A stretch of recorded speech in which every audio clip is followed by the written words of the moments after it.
বিসমিল্লাহির রহমানির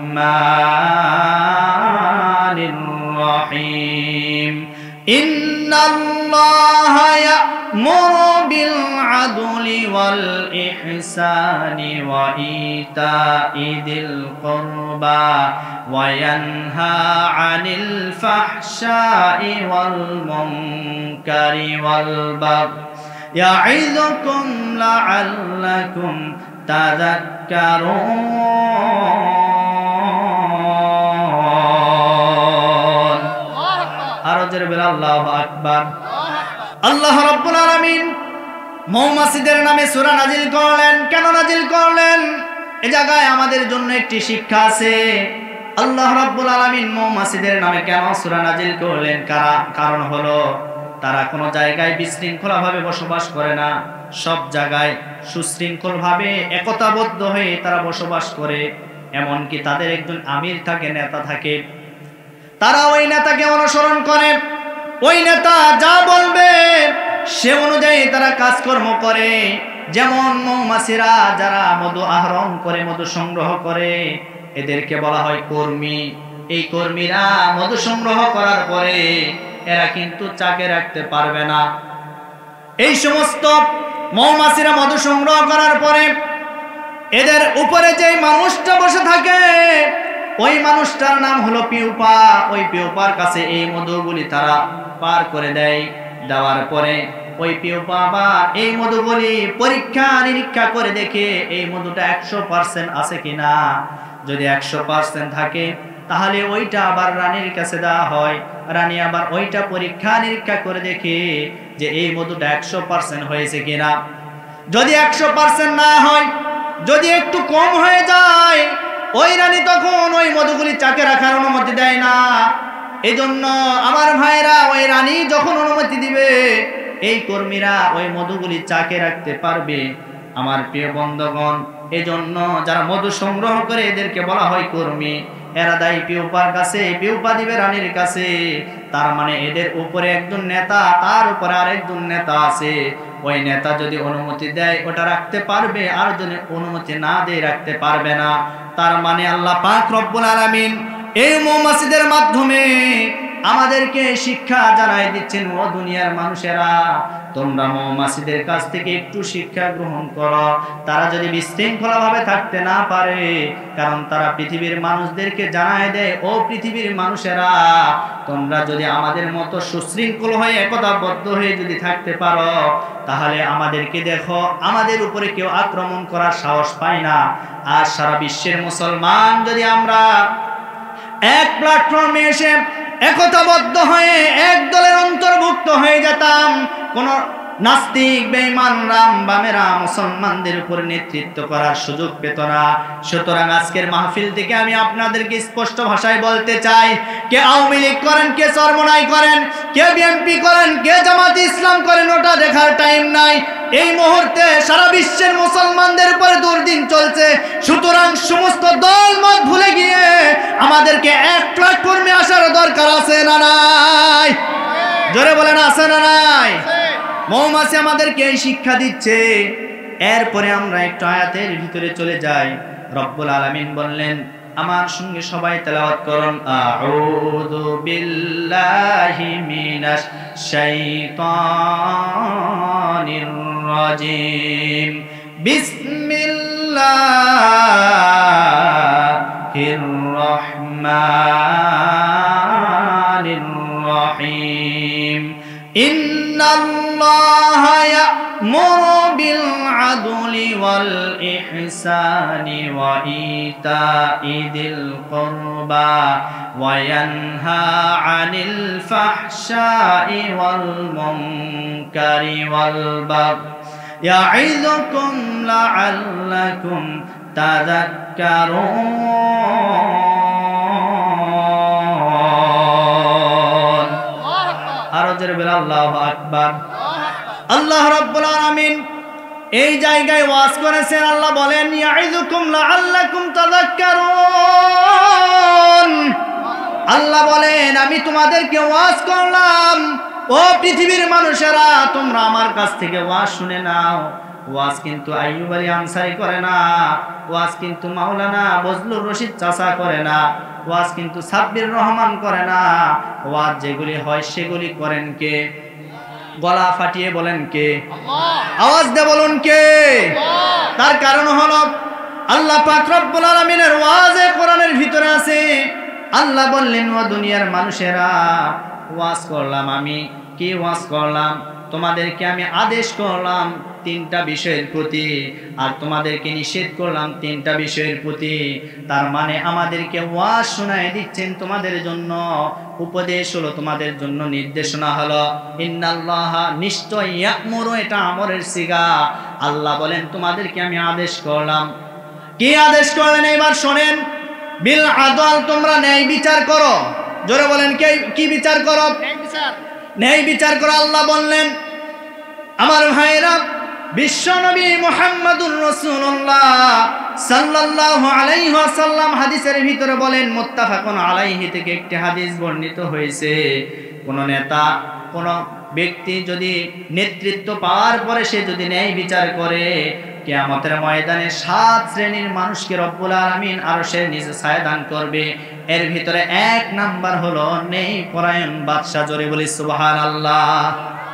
ন্যায় পরায়ণ বাদশাকে আল্লাহ আরশের নিচে ছায়া দান করবে। যেদিন কোনো ছায়া থাকবে না, সূর্য মাথার উপরে চলে আসবে, মাথার মগজ গলে গলে কান বেয়ে পড়তে থাকবে। যেদিন কোনো মানুষের সাথে হবে না, আল্লাহ বলেন, ইয়াউমা ইয়াফিরুল মারউ মিন আখিহি ওয়া উম্মিহি ওয়া আবিহি ওয়া সাহিবাতিহি ওয়া বানি লিকুল্লি ইমরিইম মিনহুম ইয়াউমা ইযিন শাআনুন ইউগনি। কিয়ামতের ময়দানে ভাই তার ভাইয়ের কাছ থেকে দৌড় মারবে। ওই ভাই ডাক দিয়ে বলবেন, ভাই, দুনিয়াতে আমার কোনো ভাই ছিল না। মা তার সন্তানকে ডাক দিয়ে বলবেন, দুনিয়াতে আমার কোনোদিন বিয়ে হয় না, আমার কোনো সন্তান ছিল না। বাবা ডাক দিয়ে বলবেন, দুনিয়াতে আমার কোনো সন্তান ছিল না। ওই কিয়ামতের ময়দানে সূর্য 100 হাত মাথার উপরে যখন চলে আসবে, মাথার মগজ গলে গলে কান বেয়ে পড়তে থাকবে। আহারে, ওই কিয়ামতের ময়দানে কোনো ছায়া থাকবে না, শুধুমাত্র আরশে আজিমের ছায়া ব্যতীত। আমার নবীজি বলেন, এই আরশে আজিমের ছায়ার ভিতরে 7 শ্রেণীর মানুষ ছায়া পাবে। এর ভিতরে 1 নাম্বার হলো ন্যায় পরায়ণ বাদশা।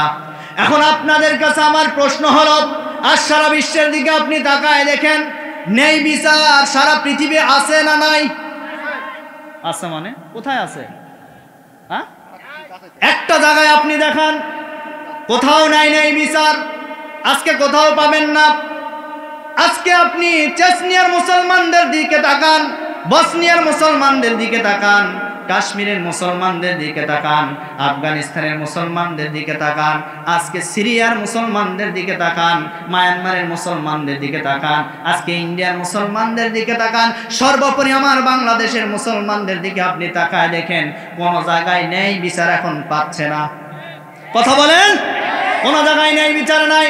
তার মানে যে জায়গায় ন্যায় বিচার হয় না, সেই জায়গায় যা হয় সব হলো অন্যায়। কথা বলেন, কথা বলেন। আমার নবীজি বলেন, ওমান হাকামা বিহি আদিলা, যে ব্যক্তি কোরআন দিয়ে বিচার করবে, সেই ব্যক্তি সমাজ, দেশ এবং রাষ্ট্রে, পরিবারে সব জায়গায় ন্যায় বিচার কায়েম করতে পারবে। আচ্ছা বলেন তো, স্বাধীনতার 50-51 বছর পার হয়ে গেল, আমরা কিন্তু এখনো দেখতে পেলাম না এই 90% মুসলমানদের দেশে কোনো জায়গায় কোরআনের আইন আছে। কথা বলেন, কথা বলেন। আজকে কোথাও কোরআনের আইন নাই। তার মানে কোরআনের আইন যে জায়গায় নাই, সেখানেই ন্যায় বিচার হয় না। তার মানে যে সে জায়গায় যদি ন্যায় বিচার না হয়, যা হয় সব হলো জুলুম। কথা বলেন, কথা বলেন। সম্মানিত ভাইরা আমার কথাগুলি একটু দিলের কানটা লাগায় শ্রবণ করবেন। আমার ভাইরা, ন্যায় বিচার মহৎ একটি গুণ। আজকে ন্যায় বিচার মুসলমানেরা পাচ্ছে না।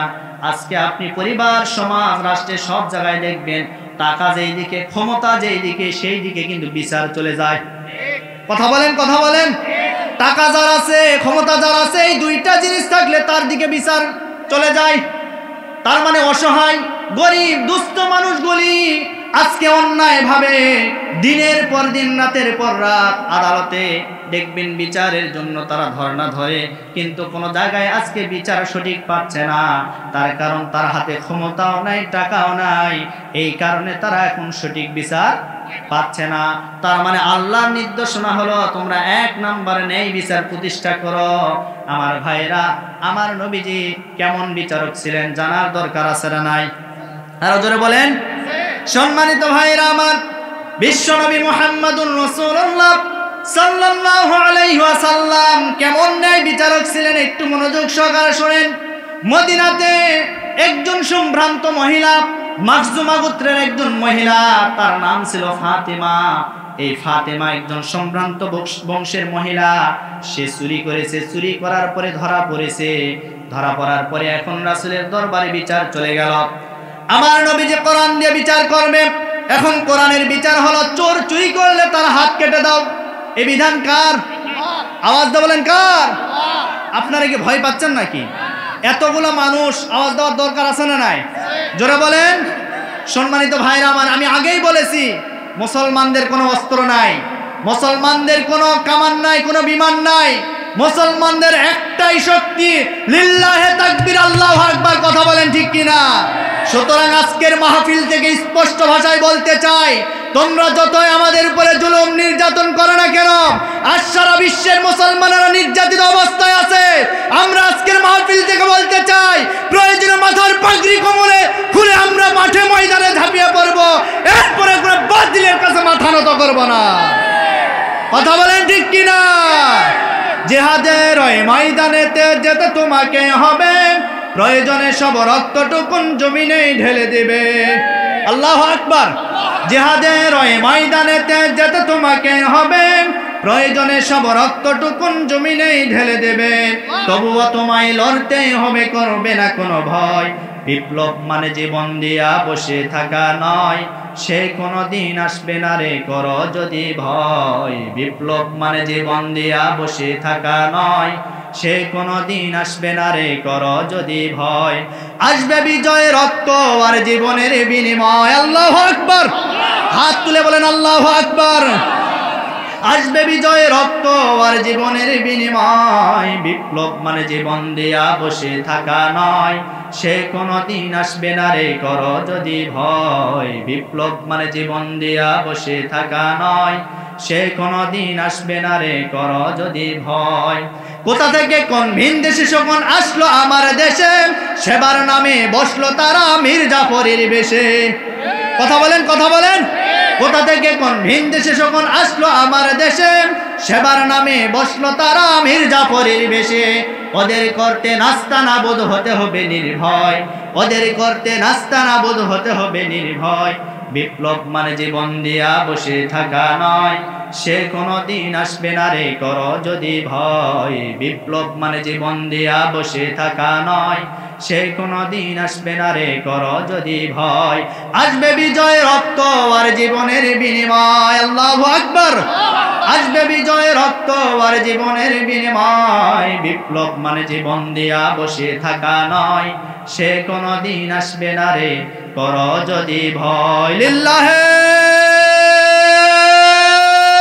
তাকবীর। আলোচনা চলবে আর 10 মিনিট চলবে তো ইনশাল্লাহ। হুজুর আসা পর্যন্ত আপনাদেরকে 10টা পর্যন্ত প্রধান বক্তা, প্রধান আকর্ষণ। আজকে তো আমি আপনাদের হেল্পার।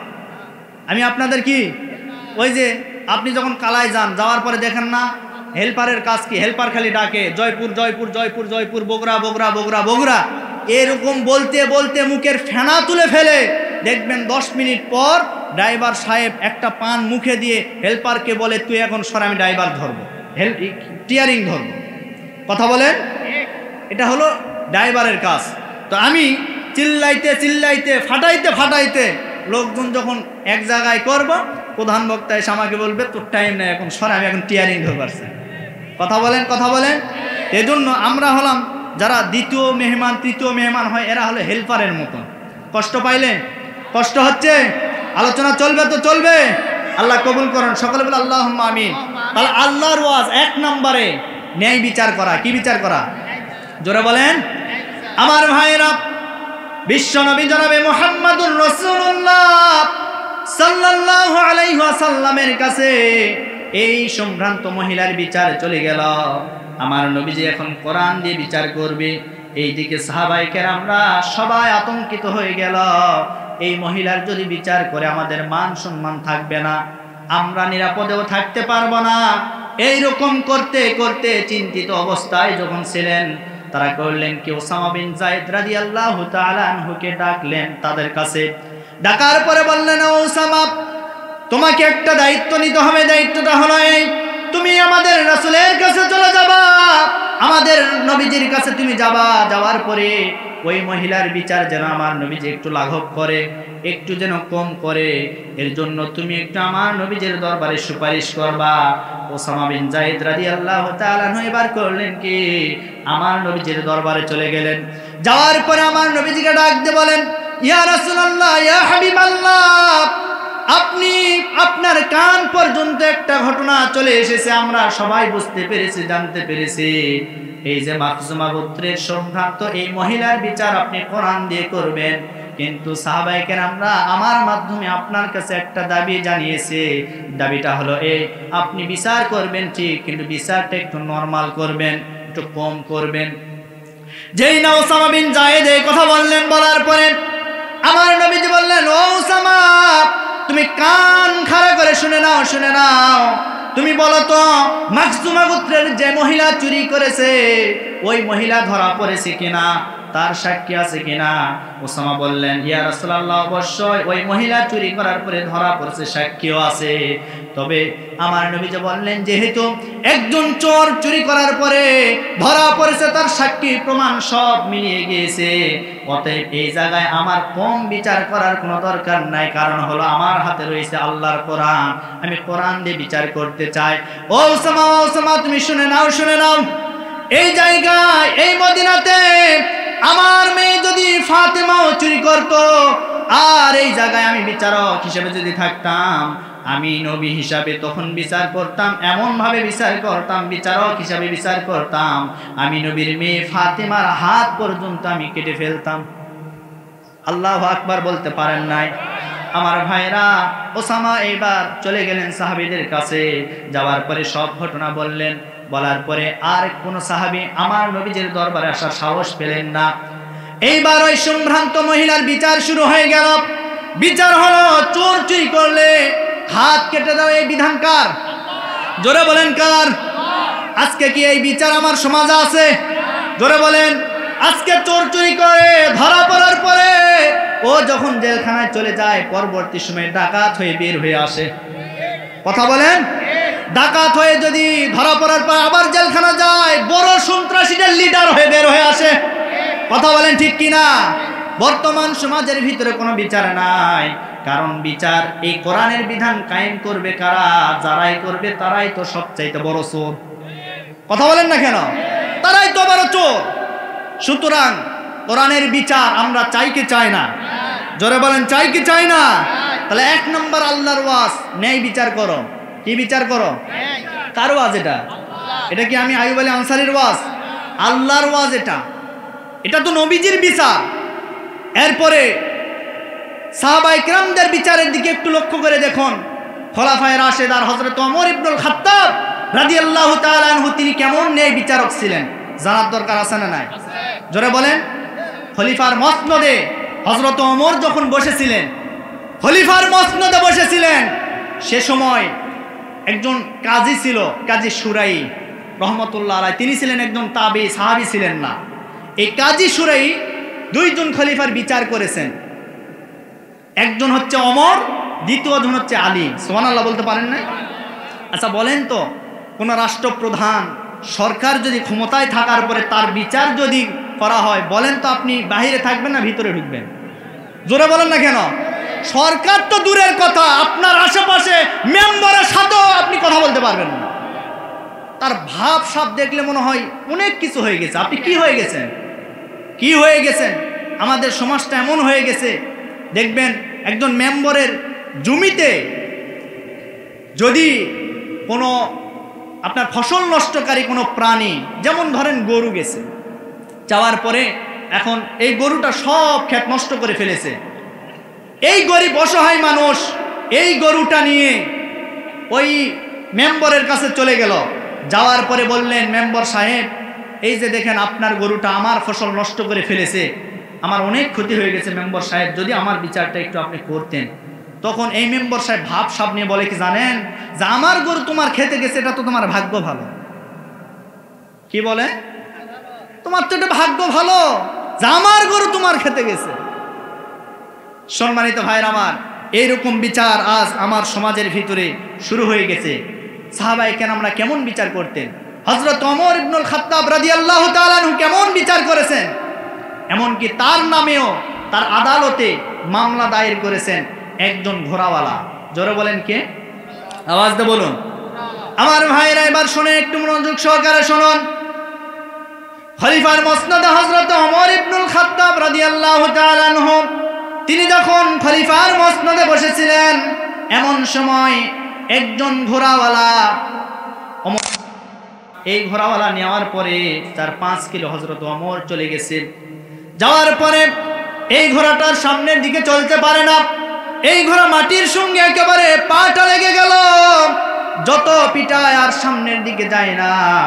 এইবার হযরত ওমর করলেন কি, এই ঘোড়া নিয়ে আবার মালিকের কাছে চলে আসলেন। আসার পরে মালিককে ডাক দিয়ে বলেন, ও মালিক, আমি তো তোমার ঘোড়া নিতে পারবো না, আমি তোমাকে যে দিরহাম দিয়েছি, যে টাকা দিয়েছি, এই টাকাগুলি তুমি আমাকে ফেরত দিয়ে দাও, আমি এই ঘোড়া নিতে পারবো না, ঘোড়াটা অসুস্থ হয়ে গেছে, ঘোড়াটা মাজরুর হয়ে গেছে, আমি ঘোড়া নিতে পারবো না।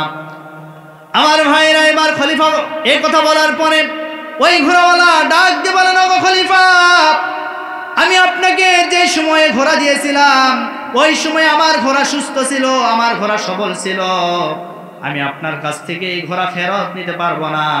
এইবার হযরত ওমর যখন রাগারাগি শুরু করে দিলেন, এইবার ঘোড়াওয়ালা ডাক দিয়ে বলেন, এইভাবে আমাদের সমাধান হবে না, এখন চলেন আমরা একটু বিচারের কাঠগড়ায় চলে যাই, আমরা একটু আদালতের সম্মুখীন হয়ে যাই। হযরত ওমর বললেন, ঠিক আছে, আমরা আদালতে চলে যাব। এইবার হযরত ওমর খলিফাতুল মুসলিমিন, আমিরুল মুমিনিন আদালতে চলে গেলেন ওই ঘোড়াওয়ালাকে সাথে করে নিয়ে। যাওয়ার পরে আদালতের বিচারক, তার নাম ছিল কাজী শুরাই।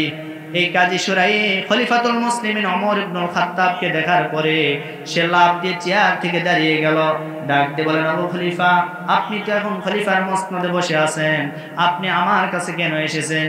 কোনো মামলা আছে নাকি? এইবার ওমর ডাক দিয়ে বলেন, অবশ্যই মামলা আছে। এই যে এই ব্যক্তির কাছ থেকে আমি একটা ঘোড়া নিয়েছিলাম, এই ঘোড়াটা নেওয়ার পরে কিছুক্ষণ পরে দেখি ঘোড়াটা অসুস্থ হয়ে গেছে, কিন্তু আমি এই ঘোড়াটা ওই মালিককে ফেরত দিতে চাই, মালিক তো এখন ফেরত নিতে চায় না। এইবার বললেন, ঠিক আছে, কারণ আদালতে বাদী বিবাদীর কাছ থেকে কথা শুনতে হয়, কথা বলেন ঠিক কিনা? এইবার ওমর ইবনুল খাত্তাব রাদিয়াল্লাহু তাআলা আনহু এই কথা বলার পরে এইবার কাজী শুরাই ডাক দিয়ে বলেন, ও খলিফা, ঠিক আছে, আমি একটু ঘোড়াওয়ালার কাছ থেকে কথাগুলি শুনতে চাই।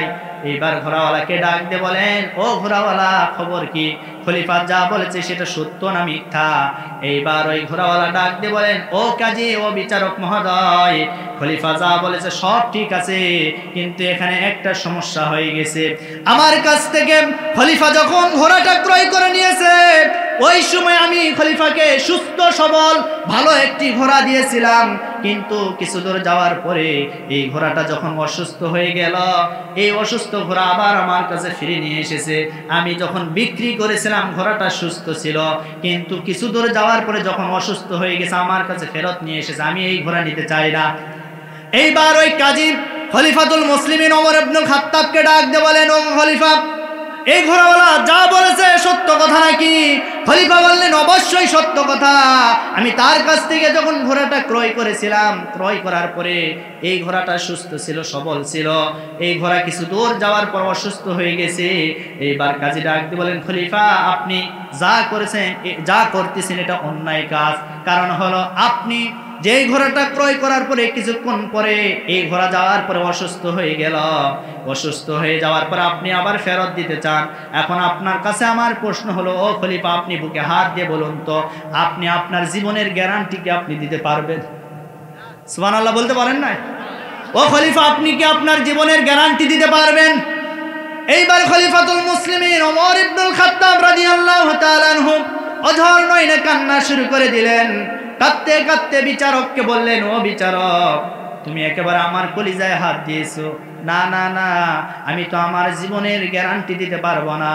সুতরাং কাজী বললেন, ও খলিফা, আপনি আমার কাছ থেকে চলে যান, এই অসুস্থ ঘোড়া এখন আপনাকে নিতে হবে। খলিফাতুল মুসলিমিন ওমর ইবনুল খাত্তাব রাদিয়াল্লাহু তাআলা আনহু আল্লাহর শুকরিয়া আদায় করতে করতে ওই জায়গা থেকে বিদায় নিলেন। সুবহানাল্লাহ বলতে পারেন নাই? সম্মানিত ভাইরা আমার, ওমরের আদালতে ওমরের বিচার হলো, ন্যায় বিচার পেয়ে গেল। কথা বলেন ঠিক কিনা? না, আমার নবীজি একজন ইহুদি আর মুসলমানের বিচার করেছিলেন। ন্যায় বিচারের কথা বলতেছি, রাগ করতেছেন নাকি? কষ্ট পাইতেছেন? কষ্ট হয়, কষ্ট হয়। আমার ভাইরা, খলিফাতুল মুসলিমিন হযরত ওমর ইবনুল খাত্তাব রাদিয়াল্লাহু তাআলা আনহু তিনি কেমন বিচারক ছিলেন? আমার নবীজি একটা বিচার করেছেন, এই বিচারটা মুসলমানের পক্ষে না গিয়ে চলে গেছে একটা ইহুদির পক্ষে। এখন মুসলমান মন খারাপ করলেন, তিনি মদিনায় বলে বেড়ালেন যে আমি এই বিচার মানি না, আমি মুসলমান, নবীজি আমার পক্ষে বিচার দিবে, রায় দিবে, কিন্তু আমার পক্ষে না দিয়ে একজন ইহুদির পক্ষে দিল, আমি এই বিচার মানি না। এইবার দ্বিতীয় বিচার করার জন্য চলে গেলেন হযরত ওমরের কাছে। আচ্ছা বলেন তো, হযরত ওমরের রাগ কম না বেশি? জোরে বলেন, রাগ কম না বেশি? এইবার যাওয়ার পরে ওই মুসলমান বলেন যে ওমর, আমি আপনার কাছে একটা বিচার নিয়ে এসেছি। বিচারটা হলো এই যে আমার নবীজি বিচার করেছেন, কিন্তু আমার পক্ষে বিচারের রায় না দিয়ে একটা ইহুদির পক্ষে দিয়েছেন, সুতরাং এই বিচার আমি মানি না। ওমর বললেন, প্রথমে কে বিচার করেছে? বলল নবীজি করেছেন। বলে তুমি কি এই বিচার মানো না? বলে না, আমি এই বিচার মানি না। তাহলে এখন কি করতে চাও? আমি একটু বিচারের ছানি করতে চাই, আপনি একটু রায় দিয়ে দেন। আমি মুসলমান, আমার পক্ষে রায় না দিয়ে কেন ইহুদির পক্ষে রায় গেল? বলল, ওমর বলল যে ঠিক আছে, তুমি একটু দাঁড়াও, তুমি একটু দাঁড়াও। হযরত ওমর ঘরের ভিতরে চলে গেলেন, তরবারি হাতে নিলেন, নিয়ে আসার পরে সঙ্গে সঙ্গে ওই মুসলমান নামক মুনাফিকের কল্লাটা দ্বিখণ্ডিত করে দিন। আল্লাহু আকবার। দ্বিখণ্ডিত করে দেওয়ার পরে পুরো মদিনায় একেবারে রোল পড়ে গেল, সকলের মুখে মুখে একই কথা, ওমর মুসলমানকে হত্যা করেছে, মুসলমানকে হত্যা করেছে। বাইদা ভাই, আমার নবীজির কান পর্যন্ত চলে গেল। আমার নবীজি একথা শোনার পরে বললেন যে ওমর মুসলমানকে হত্যা করে নাই, বরং ওমর হক আর বাতিলের পার্থক্য করে দিয়েছে। আল্লাহু আকবার। হযরত ওমর হক বাতিলের পার্থক্য করে দিয়েছে। সেদিন থেকে শুধু ওমরের নাম ওমর নয়, ওমর ফারুক রাদিয়াল্লাহু তাআলা আনহু, আমার নবীজি ফারুক ডিগ্রিটা ওমরের নামের পিছনে সেট করে দিলেন। সুবহানাল্লাহ। সম্মানিত ভাইরা আমার, সেই ওমরের আদালতে ইমাম হুসাইনের বিচার। কার বিচার? জোরে বলেন। এখন বলবেন ওমরের আদালতে ইমাম হুসাইনের বিচার, এটা আবার কেমন বিচার? আমার ভাইরা এবারে একটু মনোযোগ সহকারে শুনুন। ওমরের আদালতে ইমাম হুসাইনের বিচার, ন্যায় বিচারের কথা বলতেছিলাম। আমার নবীজি ন্যায় বিচারক ছিলেন, সাহাবায়ে কেরামরাও ন্যায় বিচারক ছিলেন। সুতরাং আমাদেরকেও ন্যায় বিচারক হওয়ার দরকার আছে না নাই? আরো জোরে বলেন, আছে না নাই? এই যে আদল, এটা তাফসীরের ভিতরে এসেছে। এই আদল হচ্ছে 3 প্রকার। আওয়াজ দিয়ে বলুন, কয় প্রকার? 1 নম্বরে আদল হচ্ছে আল্লাহর প্রতি আদল, আল্লাহর প্রতি ন্যায় বিচার। এখন আল্লাহর প্রতি আপনি ন্যায় বিচার করবেন কিভাবে?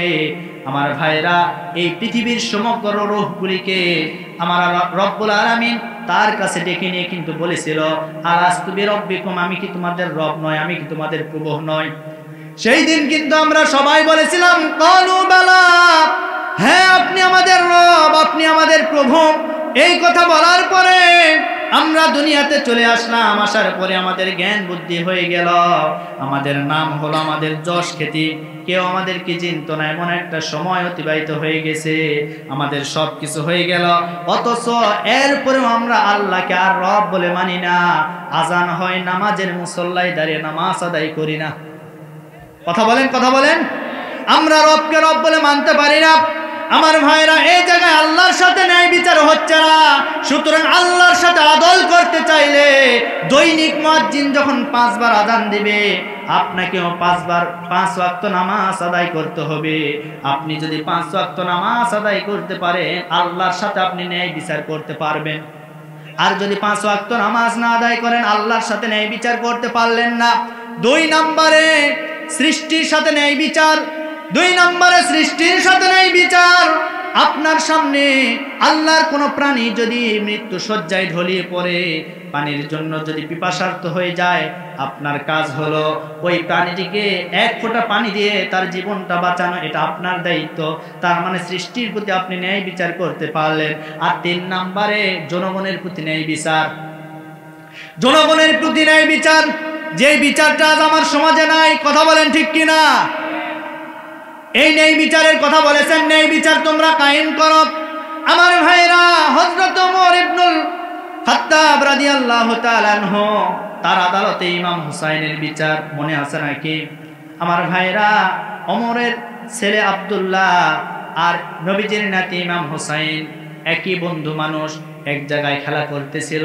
খেলা করার ছলে এক পর্যায়ে আমার ভাইরা আব্দুল্লাহ বলে উঠলো হুসাইনকে যে তুই গোলামের বাচ্চা গোলাম।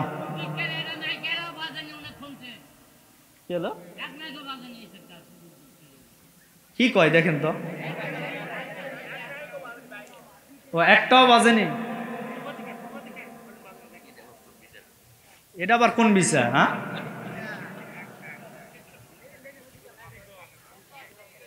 একটু জিকির করি সুবহানাল্লাহ আলহামদুলিল্লাহ লা ইলাহা আলহামদুলিল্লাহ লা ইলাহা, জোরে লা ইলাহা সুবহানাল্লাহ আলহামদুলিল্লাহ লা ইলাহা লা ইলাহা। দ্রুত গতিতে মাইক ঠিক করেন ভাই, মাইক ঠিক করেন, বাহিরের মাইকগুলো ঠিক করেন। পড়েন সুবহানাল্লাহ আলহামদুলিল্লাহ লা ইলাহা লা ইলাহা লা ইলাহা ইল্লাল্লাহু মুহাম্মাদুর রাসূলুল্লাহ। চিৎকার মেরে বলি সাল্লাল্লাহু আলাইহি ওয়াসাল্লাম। আমার ভাইরা, আমার দিকে একটু লক্ষ্য করে শুনুন। এবার আব্দুল্লাহ বললেন তুই গোলামের বাচ্চা গোলাম। ইমাম হুসাইন মন খারাপ করলেন। আমার ভাইরা, ইমাম হুসাইনের কথা বলার পরে আব্দুল্লাহ মন খারাপ করলেন। আব্দুল্লাহ বাবার কাছে চলে গেলেন। যাওয়ার পরে বাবাকে ডাক দিয়ে বলেন, বাবা, নবীজির নাতি ইমাম হুসাইন আমাকে গোলামের বাচ্চা গোলাম বলেছে। আপনি বাবা হয়ে যদি বিচার না করেন, আমি আপনার সঙ্গে কথা বলবো না, খাবার গ্রহণ করব না। আমার ভাইরা, এইবার ওমর নিজের সন্তানকে ডাক দিয়ে বলেন, ও সন্তান, মন খারাপ করিস না, জুমার দিন শুক্রবার দিনে আমি তোমার বিচারটা করব, তাও মন খারাপ করবি না। আমার ভাইরা কথা বলার পরে এইবার হযরতে আলীর কাছে খবরটা চলে গেল।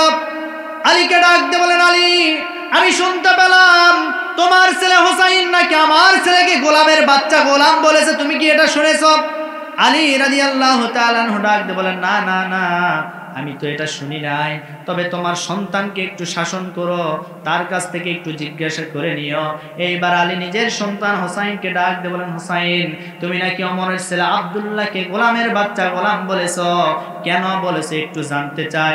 বলে, আপনার কাছে আমি জবাব দিতে পারবো না, আমি ওমরের কাছে জবাবটা দিয়ে দেব। সুবহানাল্লাহ, আরো জোরে বলি সুবহানাল্লাহ। আমার ভাইরা, এবার জুমার দিন হযরত ওমর ফারুক বিচার করবেন।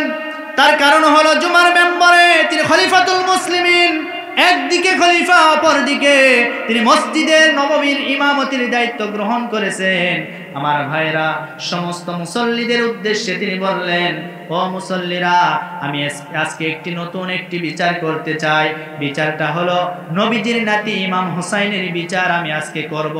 সমস্ত সাহাবায়ে কেরামরা অবাক হয়ে গেলেন, কি ব্যাপার, হুসাইনের বিচার আজকে আদালতে হবে, এটা আবার কেমন কথা? সবাই আতঙ্কিত হয়ে গেল। এক পর্যায়ে ওমর ফারুক রাদিয়াল্লাহু তাআলা আনহু তার খুতবাটা শেষ করার পরে ডাক দিয়ে বলেন, ও হুসাইন, আমার সামনে চলে আসো। হুসাইন সামনে আসলেন। এবার নিজের সন্তান আব্দুল্লাহকেও সামনে ডাকলেন। ডাকার পরে আব্দুল্লাহ এবার আব্দুল্লাহকে বললেন, ও আব্দুল্লাহ, বলো তো ইমাম হুসাইন তোমাকে কি বলেছে? এবার আব্দুল্লাহ ডাক দিয়ে বলেন, ইমাম হুসাইন আমাকে বলেছে আমি নাকি গোলামের বাচ্চা গোলাম। আমি কেমনে গোলামের বাচ্চা গোলাম হলাম, এর বিচার আমি চাই। হুসাইনকে ডাক দিয়ে বলেন, হুসাইন, এই কথা কি তুমি বলেছ? হুসাইন ডাক দিয়ে বলেন, হ্যাঁ, অবশ্যই আমি এই কথা বলেছি। ওমর ফারুক রাদিয়াল্লাহু তাআলা আনহু ডাক দিয়ে বলেন, হুসাইন তুমি আমার সন্তানকে এই কথা কেন বললে? এটার জবাব চাই। যদি জবাব দিতে না পারো আমি কিন্তু তোমার বিচার করব। আমার ভাইরা, এইবার ইমাম হুসাইন ডাক দিয়ে বলেন, ও খলিফা, ও খলিফাতুল মুসলিমিন, আমিরুল মুমিনিন, আমি এই কথা বলেছি এমনি এমনি বলি নাই। এই কথার ভিতরে একটা রহস্য আছে। আমি কেন বলেছি এবার শোনেন। আপনি খলিফা, আপনি ওমর, আপনার বুকের ভিতরে হাত দিয়ে বলুন তো, আপনি কি আমার নানার খাদিম ছিলেন না? সুবহানাল্লাহ বলতে পারেন নাই? আপনি কি আমার নানার গোলাম ছিলেন না? আমি তো অনেকদিন দেখেছি আমার নানার ব্যাগটা আপনি উবায়ে দিয়েছেন, আমার নানার জুতাটা একটু সোজা করে দিয়েছেন, আমার নানার খেদমত করেছেন, তার মানে আপনি আমার নানার গোলাম ছিলেন। সুতরাং গোলামের বাচ্চা তো গোলামি হয়, আমি ভুল কি বলেছি? সুবহানাল্লাহ বলতে পারেন না? আমি তো ভুল বলি নাই, এজন্য আমি বলেছি গোলামের বাচ্চা গোলাম। হযরত ওমর ফারুক রাদিয়াল্লাহু তাআলা আনহু তার চোখ দিয়ে পানি পড়তেছিল। এক পর্যায়ে শত শত মুসল্লি যারা ছিল সবার দিকে লক্ষ্য করে বললেন, ও মুসল্লিরা, আজকে তোমরা সাক্ষী থাকো, আজকে ইমাম হুসাইন যে কথাটা বলেছে আমি তার কাছ থেকে একটা সই করে নিব, সাইন করে নিব। ইমাম হুসাইনকে ডাক দেব, হুসাইন তুমি যেই কথা বলেছ এই মুহূর্তে তুমি আমাকে এই কথাটা লিখিয়ে দিতে পারবা নাকি? বলে, অবশ্যই পারবো, কেন পারবো না?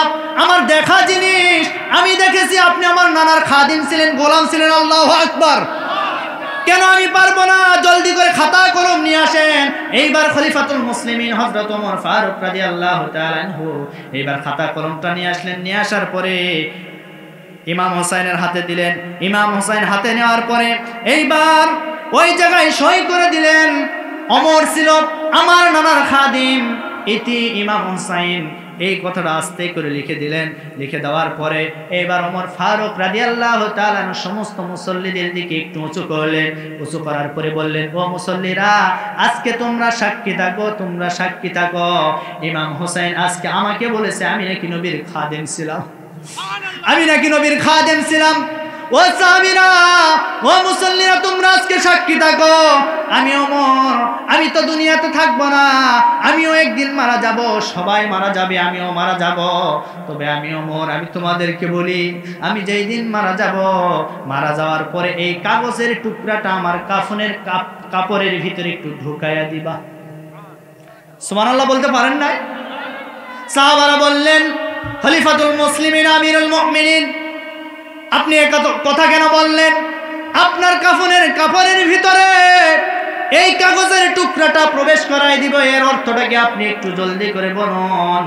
এইবার খলিফাতুল মুসলিমিন ওমর ফারুক রাদিয়াল্লাহু তাআলা আনহু ডাক দিয়ে বলেন, ও সাহাবীরা, তোমরা এখনো বুঝতে পারো নাই, বুঝতে পারো নাই। আহারে, একজন মানুষ যখন মারা যায়, মারা যাওয়ার তার প্রথম স্টেশন, প্রথম যে ধাপ, সেই ধাপের নাম হলো কবর। জোরে বলেন, তার প্রথম ধাপ হলো কবর। এই কবরে যদি কোনো ব্যক্তি ধরা খেয়ে যায়, তার কোনো জায়গায় রক্ষা নাই, কিয়ামতের ময়দান সে রক্ষা পাবে না, তার মানে সে সরাসরি জাহান্নামে চলে যাবে। ও সাহাবীরা, আমি এমনি এমনি বলি নাই। ওই কবরের ভিতরে যখন আমি যাব, যাওয়ার পরে এই কাগজটা আমার কাফনের কাপড়ের ভিতরে যখন ঢুকাই দিবা, দেওয়ার পরে ফেরেশতারা যখন আমার কাছে চলে আসবে, আমাকে যখন প্রশ্ন করবে, মান রব্বুকা, মান রব্বুকা, মান দীনুকা, মান নাবিয়ুকা, এই প্রশ্ন যখন করবে, তখন আমি ওই ফেরেশতাদের সামনে আমার এই কাফনের কাপড়ের ভিতর থেকে এই কাগজটা উঁচু করে ওই ফেরেশতাদেরকে একটু দেখাইতে পারবো। দেখানোর পরে আমি বলতে পারবো, তোমরা কাকে প্রশ্ন করো, কাকে প্রশ্ন করো? তোমরা কি জানো না আমি নবীজির একজন খাদেম ছিলাম, গোলাম ছিলাম? সুবহানাল্লাহ বলতে পারেন নাই? আমি একজন খাদেম ছিলাম, গোলাম ছিলাম, কাকে তোমরা প্রশ্ন করো? হয়তোবা এই ওসিলায় আল্লাহ আমাকে মাফ করে দিবে। আমার ভাইরা, ওমরের টেন্ডেন্সি, ওমরের যে ভাবমূর্তি দেখেন, অথচ আশারায়ে মুবাশশারা 10 জন সাহাবীর যে জান্নাতের টিকিট পেয়েছে, সুসংবাদ পেয়েছে, তার ভিতরে অন্যতম একজন হযরত ওমর। সুবহানাল্লাহ বলুন। এরপরেও যদি এরকম ধারণা থাকে, আমি আপনি তো জাহান্নামের টিকিট পেয়ে বসে আছি। কথা বলেন সম্মানিত ভাইরা আমার। এজন্য ওমর ছিলেন ন্যায় বিচারক। ওমর ছিলেন ন্যায় বিচারক। তিনি বিভিন্ন রাজ্যে তিনি বিচারক নিয়োগ দিতেন। সেই বিচারকগুলি কেমন ছিল জানার দরকার আছে না নাই? যারা বলেন আছে না নাই? এরকম একজন বিচারক ছিলেন, এরকম একজন আপনার গভর্নর ছিলেন, তার নাম ছিল সাঈদ ইবনে আমির। যারা বলেন নাম কি? আওয়াজ দিয়ে বলেন। সাঈদ ইবনে আমির, তিনি হিমসের গভর্নর ছিলেন। তো হিমসের গভর্নর থাকা অবস্থায় ওই রাজ্যের ভিতরে যারা বসবাস করত, তারা ওই গভর্নরের বিরুদ্ধে ওমরের আদালতে 4টা মামলা দায়ের করেছে। আওয়াজ দিয়ে বলুন কয়টা? পিছনের ভাইরা বলেন কয়টা? আরো জোরে বলেন কয়টা? 4টা মামলা দায়ের করেছে। জনগণেরা খলিফার কাছে এসে বলে, ও খলিফা, আপনি যে এই গভর্নরকে আমাদের জন্য নিয়োগ করেছেন, এই গভর্নরের বিরুদ্ধে আমাদের 4টি মামলা। 1 নম্বরে মামলা হলো এই গভর্নর প্রতিদিন তার কার্যালয়ে দেরি করে আসে। 2 নম্বর যে মামলা, সে মামলা হলো সপ্তাহে 1 দিন এই গভর্নর অফিসে আসে না। 3 নম্বরে যে মামলা, সেই মামলা হলো যে এই গভর্নর সন্ধ্যাবেলা যখন কার্য শেষ করে বাড়িতে চলে যায়, সন্ধ্যার পরে তার দরজাতে আমরা যদি কোনো কাজ নিয়ে যাই, আমরা আর তাকে পাই না। কেন পাই না?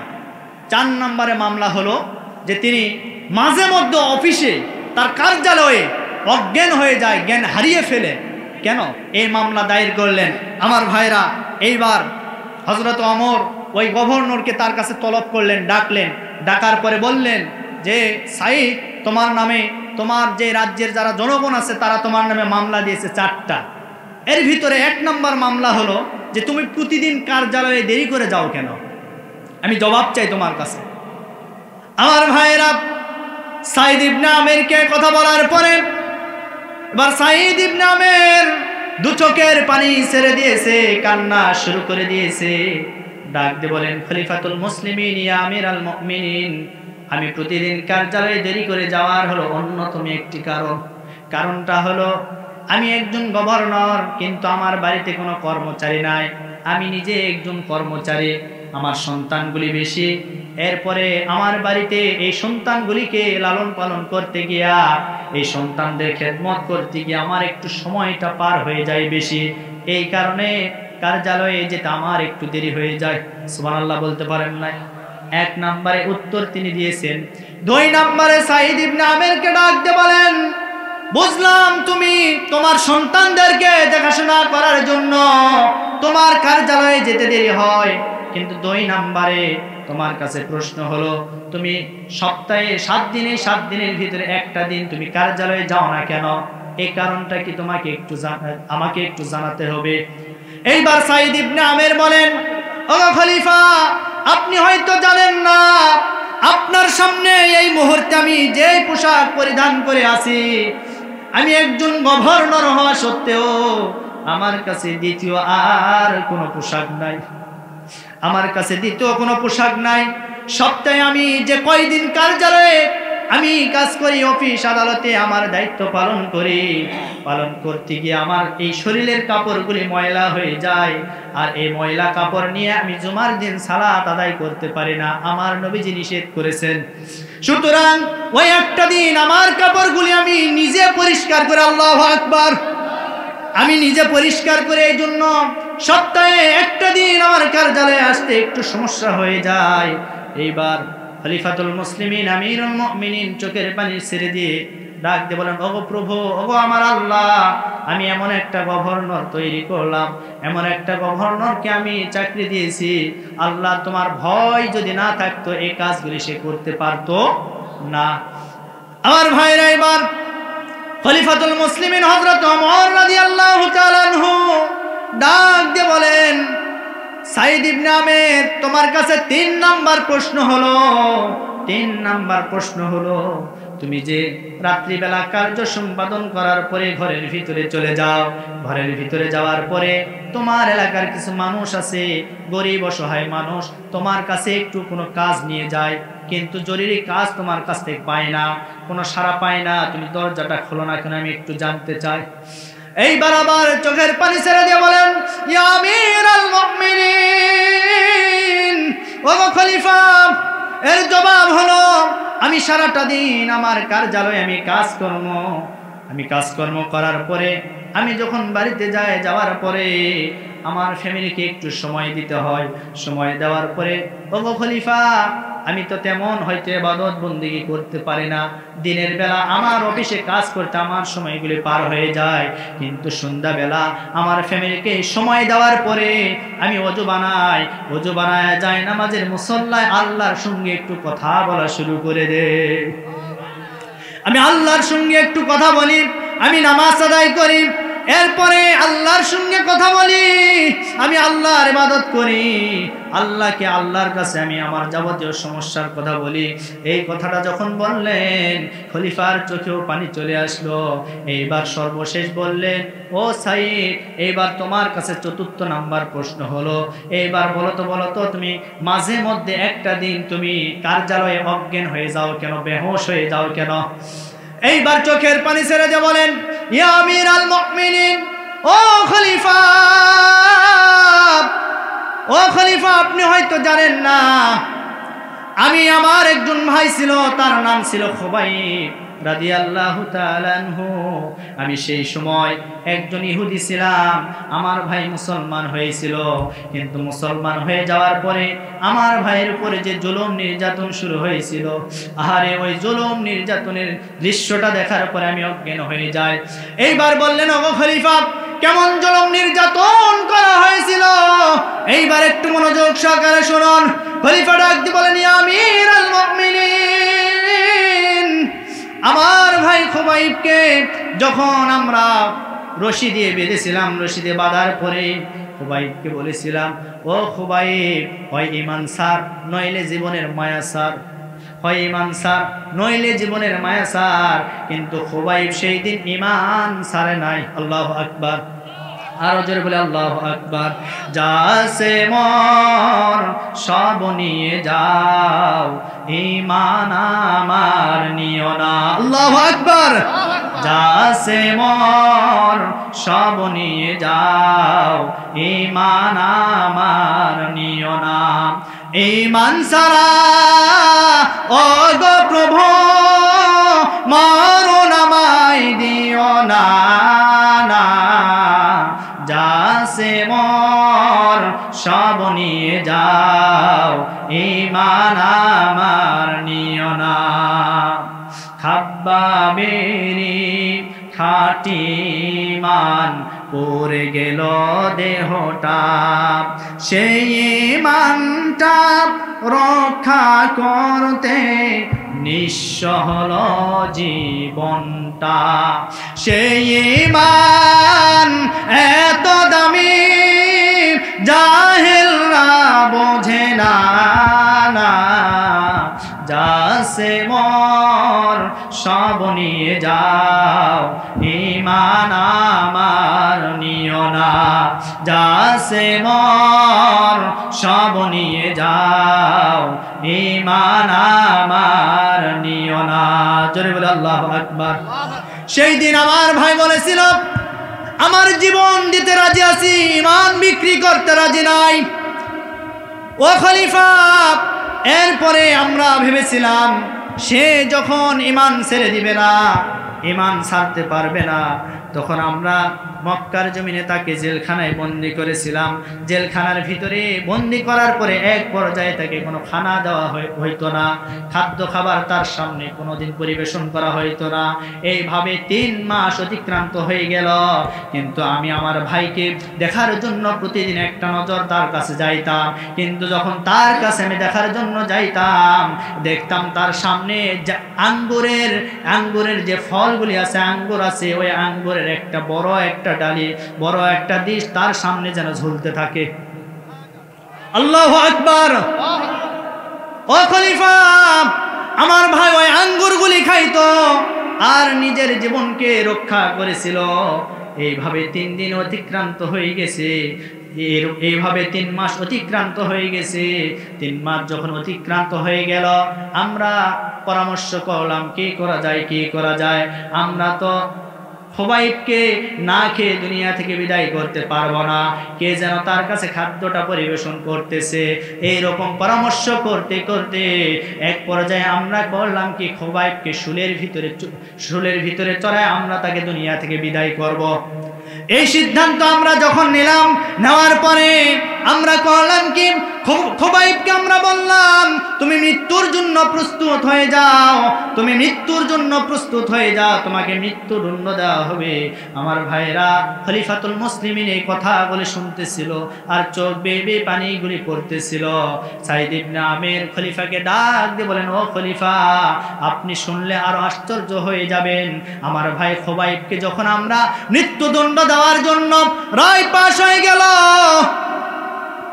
আমরা যখন বললাম আগামীকাল তোমার মৃত্যুদণ্ড হয়ে যাবে, আমরা খুবাইবের মুখে কোনো দুঃখ দেখতাম না, কোনো কান্না দেখতাম না। খুবাইব বারবার তিনি মুস্কি হাসি দিতেন। সুবহানাল্লাহ কোন। আমার ভাইরা এইবার খলিফাকে বলেন, ও খলিফা, আমার ভাইকে যখন মৃত্যুদণ্ড দেওয়ার জন্য আমরা শুলের দিকে যখন নিয়ে যাওয়ার পূর্ব মুহূর্তে আমার ভাইকে বলা হলো, তোমার জীবনের শেষ ইচ্ছাটাকে এবার জলদি করে বলো।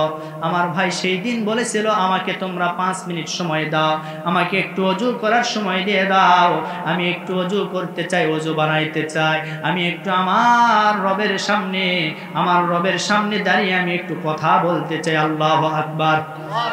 এই কথা বলার পর আমার ভাইকে সময় দেওয়া হলো। আমার ভাই ওযু বানালেন। ওযু বানানোর পরে জায়নামাজের মুসল্লায় চলে গেলেন। জায়নামাজের মুসল্লায় যাওয়ার পরে 2 রাকাত তিনি নামাজ আদায় করলেন। নামাজ আদায় করার পরে 2 হাত তুলে আল্লাহকে ডাক দিয়ে বলেন, রব্বুল আলামিন,